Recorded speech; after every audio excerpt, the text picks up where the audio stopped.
आइए आज 15 मई 2020 को भारतीय दर्शन आध्यात्मिक केंद्र नई मुंबई बासी से आज हम विवेक चूड़ामणि जो महान ग्रंथ भगवान भाष्यकारों का है उसमें प्रवेश करें। ग्रंथ में प्रवेश करने के पूर्व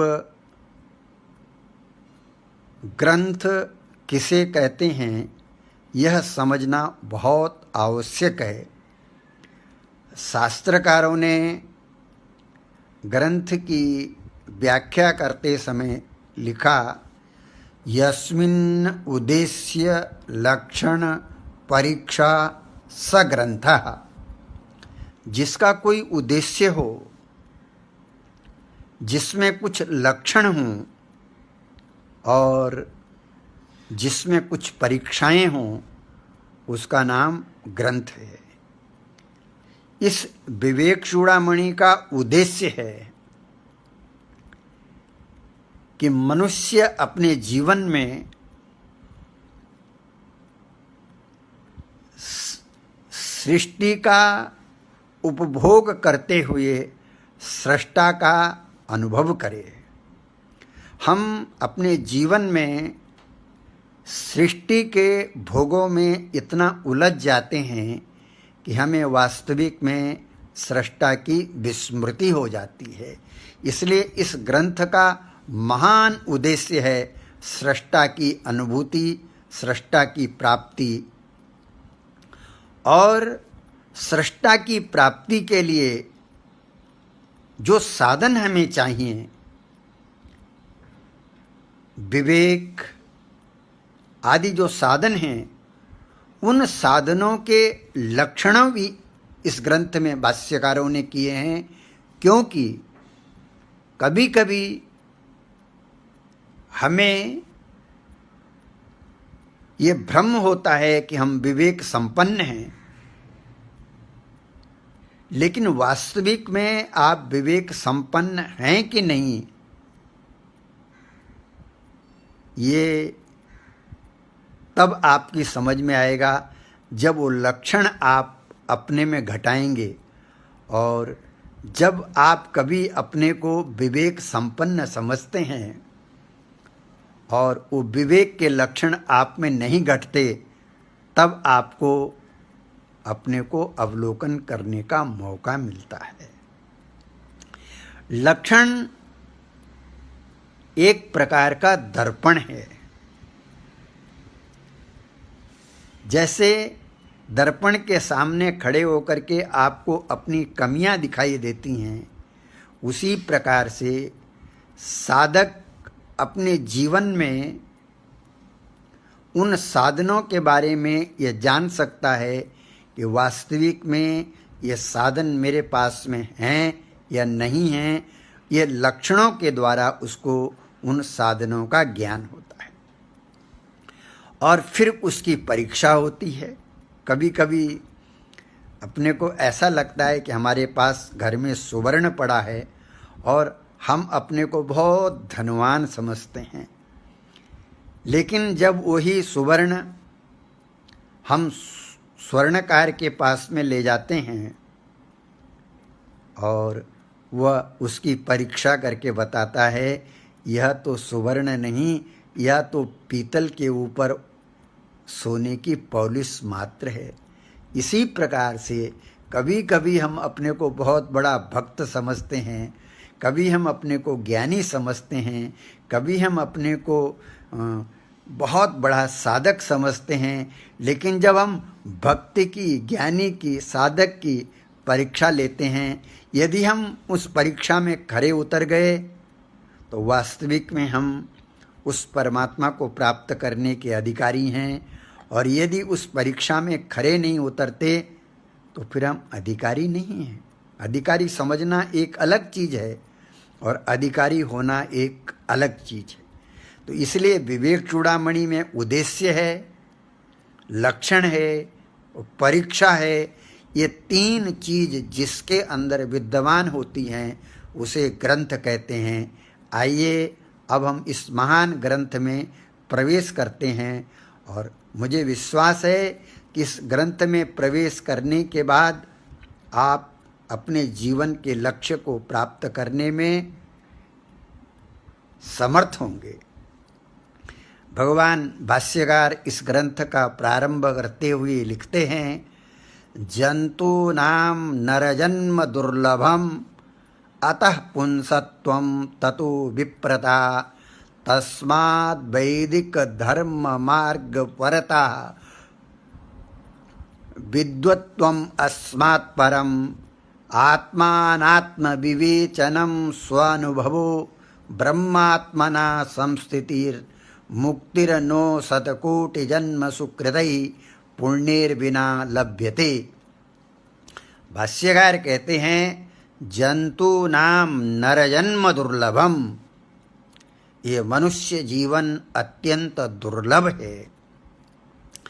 ये दुर्लभ क्यों है, पहले ये समझना बहुत आवश्यक है। मनुष्य को छोड़ करके जो इतर शरीर हैं, उन शरीरों में हम केवल सृष्टि का उपभोग करते हैं,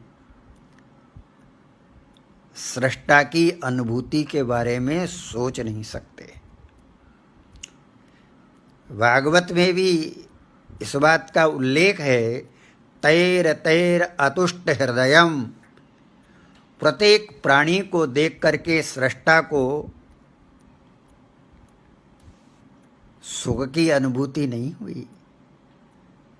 जब मनुष्य को बनाया तो मनुष्य को बनाने के बाद सृष्टा को आनंद की अनुभूति हुई, क्योंकि इसके अंदर एक सामर्थ्य है कि यह सृष्टा की अनुभूति कर सकता है।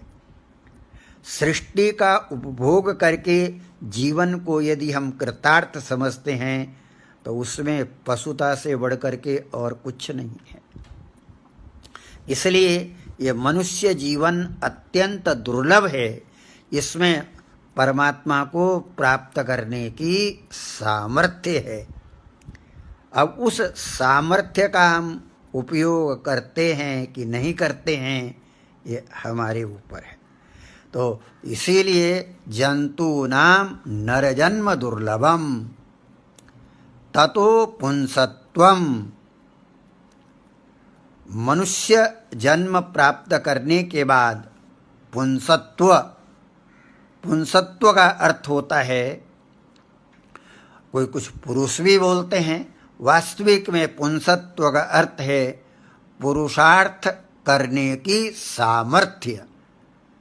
तो पुरुषार्थ क्या चीज है? प्रायः मनुष्य धर्म, अर्थ, काम और मोक्ष, ये चार पुरुषार्थ हैं। इतर जितने प्राणी हैं उन प्राणियों का सुख प्रायः दो चीज़ों के लिए वो अपने संपूर्ण जीवन को समाप्त कर देते हैं। उपस्थ जीवा, प्रहलाद जी कहते हैं, पशु के अंदर आप देख लो, काम वासना की पूर्ति करने के लिए वह दूसरे पशु को समाप्त कर देता है। भोजन प्राप्ति करने के लिए वह दूसरे पशु को समाप्त कर लेता है।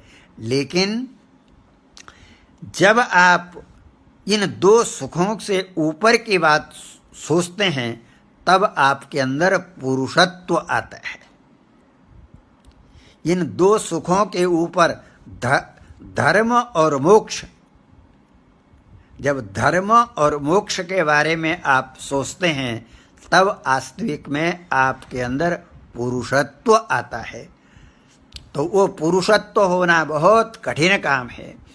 उस पुरुषत्व को प्राप्त करने के बाद वैदिक धर्म मार्ग परता, उसके बाद पुरुषार्थ करने की सामर्थ्य होने के बाद, जिसमें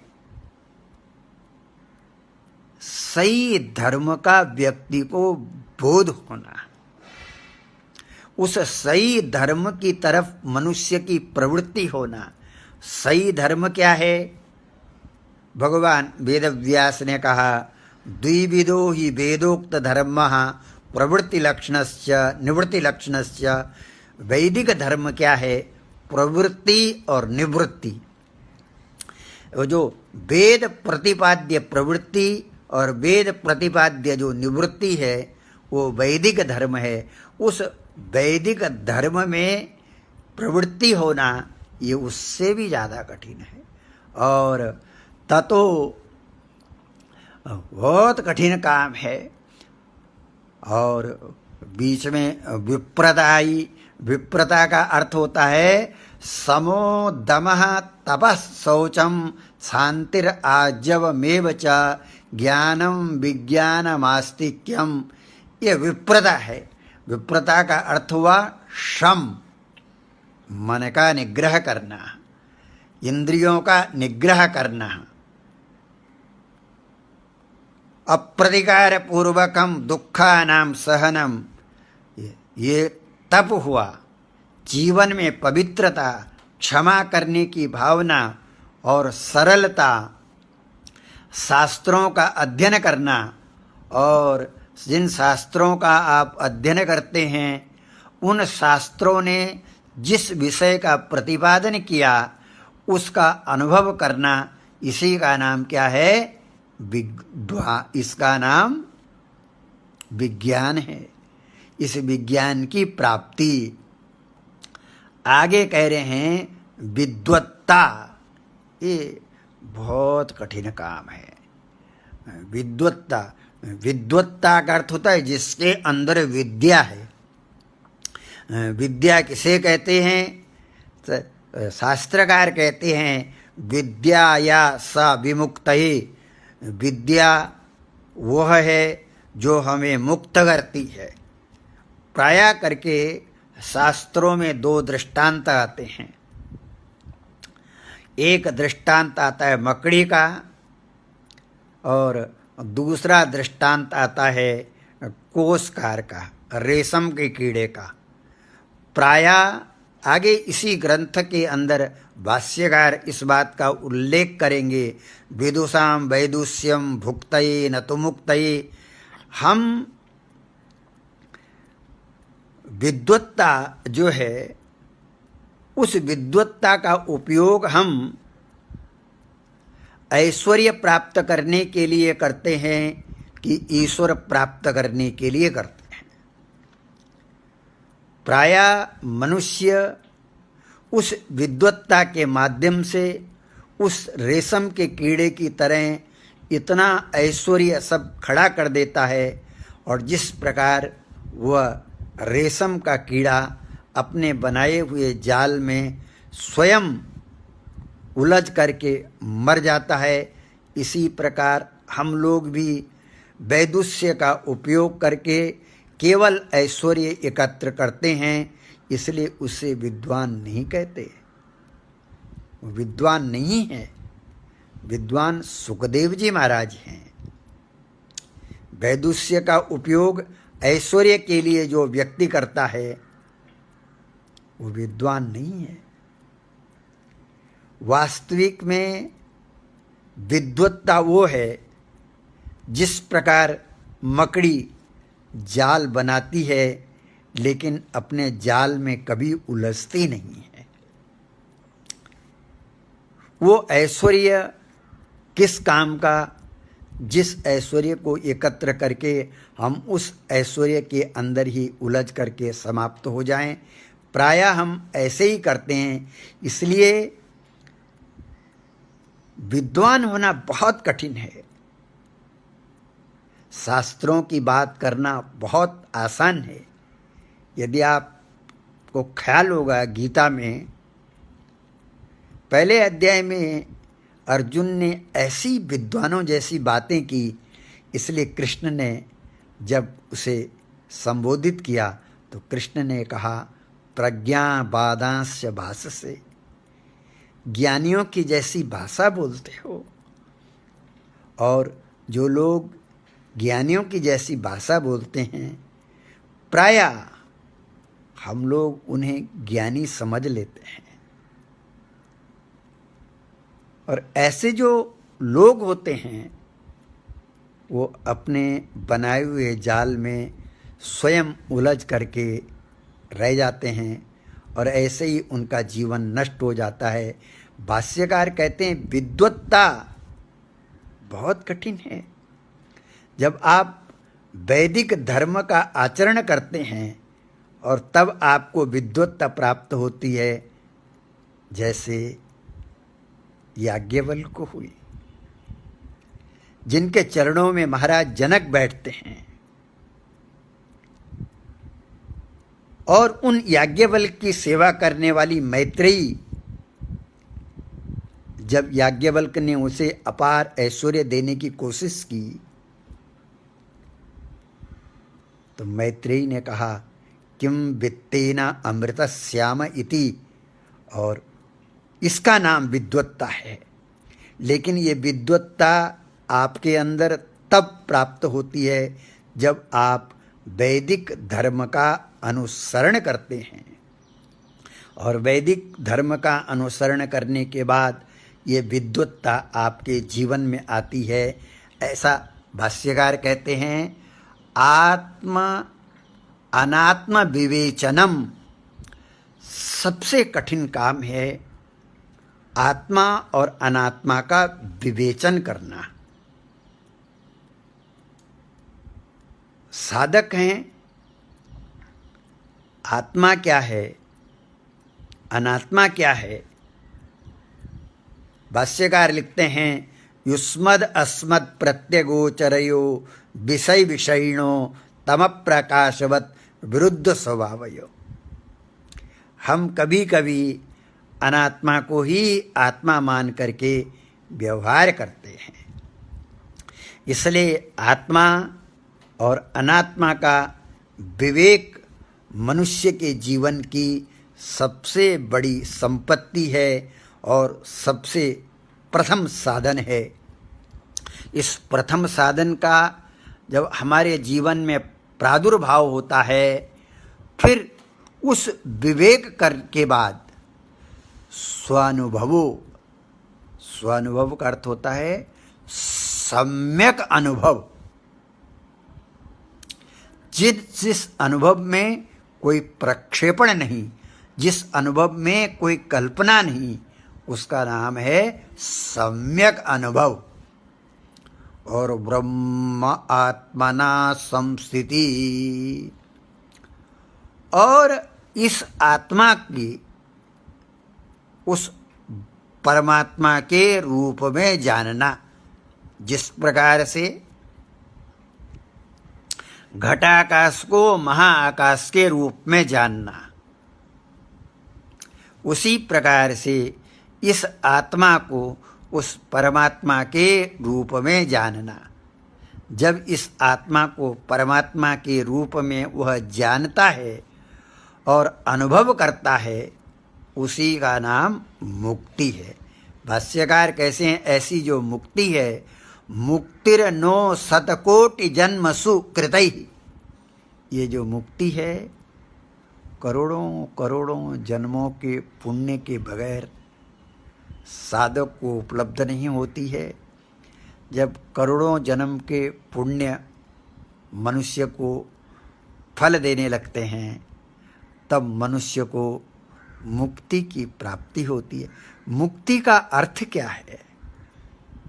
मुक्ति का अर्थ है जब आपके जीवन में कोई बंधन न हो, आपकी किसी के प्रति कोई आसक्ति न हो, और जब वास्तविक में आसक्ति रहित होकर के आप जीवन जीते हैं, तो पहली बार आपको जीवन का पता लगता है।